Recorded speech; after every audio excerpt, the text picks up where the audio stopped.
10 seconds. 10 seconds.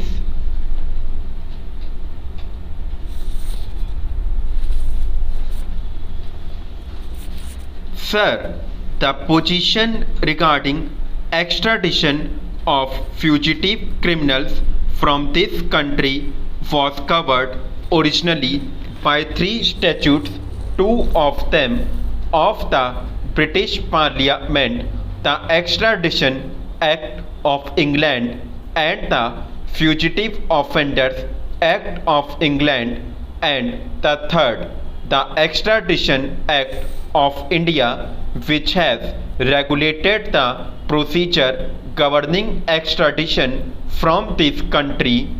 Both the Extradition Act and the Fugitive Offenders Act passed by the British Parliament became inapplicable after our independence because the first applied to such territories as were notified as foreign territories by an order in council of the British Crown, and the second related to the British possession and colonies.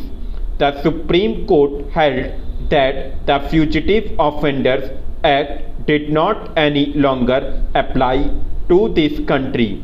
It was therefore felt absolutely necessary that a new law should be passed regulating the question of extradition of fugitive criminals from this country, and the matter was referred to the Law Commission. The government received a report from the Law Commission on the basis of which the present bill has been framed.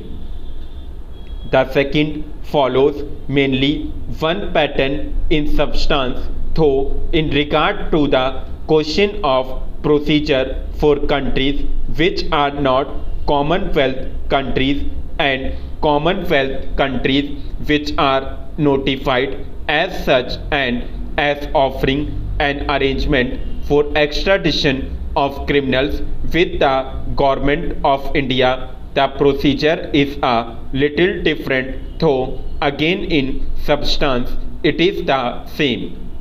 The whole question boiled down to certain fundamental principles which we have followed. First of all, we have defined in the second schedule extradition and offences. That means that no treaty between the Government of India and any foreign country or any Commonwealth country can include any offence which is not within the second schedule, but it can enter into a treaty with regard to some of these offences, either all or some of them. With regard to Commonwealth countries, if the Government of India come into an arrangement with any Commonwealth country and such an arrangement is notified and chapter 3rd is notified as being applicable to that country, then the procedure prescribed in chapter 3rd will apply to such a Commonwealth country. That means there is no automatic application of this act with regard to any foreign country or with regard to any Commonwealth country. There must be a prior notification applying in either case chapter 3rd or other chapters in any case. The second principle that we have followed is that there must be a proper safeguard in the matter of extraditing criminals from this country who are sought to be extradited by their parent states on charges of criminal offences. The precautions had become necessary because it is now a certain principle of international law that no civilized country will agree to extradite the persons who are charged in their parent states with political offences. our present bill makes it quite clear that there shall be no extradition on the ground that the person sought to be extradited has been accused of a political offense.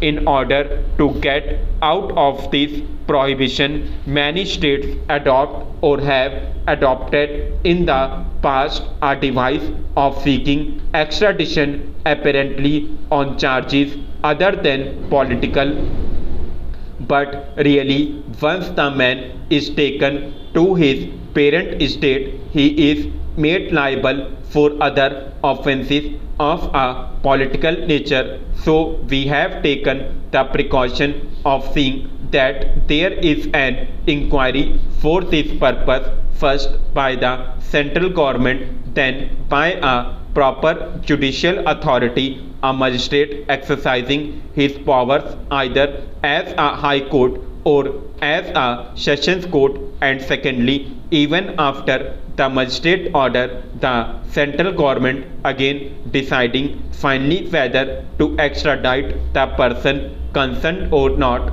and also prohibiting extradition in certain circumstances such as for political offences or for the trial of a person for offences which are not mentioned in the requisition for extradition. The magistrate must be satisfied that in the country which seeks that extradition there is a law which prohibits the trial of the person extradited for any offence other than an offence for which extradition has been sought. So it is now in consonance with the accepted principles of international law.